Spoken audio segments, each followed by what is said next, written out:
the question of DMT reminds me of a dream I had, and I'll be brief. I was walking through a very dark, kind of miserable post-industrial landscape, and I kept having these very unpleasant encounters with people. And then I realized inside of my dream body that I was just projecting my own anxiety, and that there was no way I was going to actually have any real encounters with anybody, because I was just in a kind of loop of projecting my own fear. And so I was like, well, I'm going to get out of this trap. So I said, well, what am I going to do? I go, well, I think I'll just like check out this reality I'm in and see how it's constructed. And I started to stare at the sky, and I noticed the way it was kind of pixelated, and it actually wasn't very high resolution. And I started going, oh, that's kind of peculiar the way the sky is constructed. And at that moment, I burst through.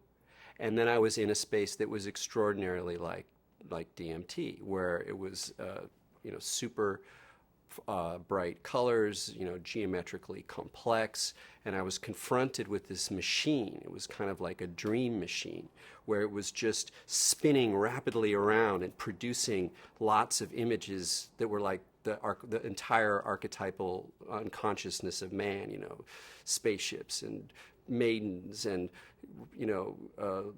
pirate galleons, and just like flash, flash, flash, flash, flash.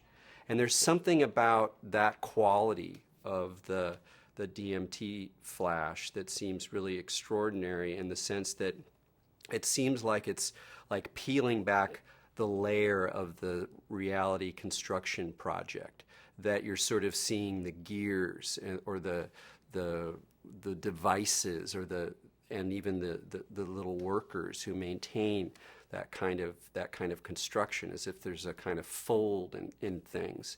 And all of that, of course, could be nothing more than the way that our minds construct some kind of interface with something which is even weirder than that, something which is impossible for us to wrap our minds around.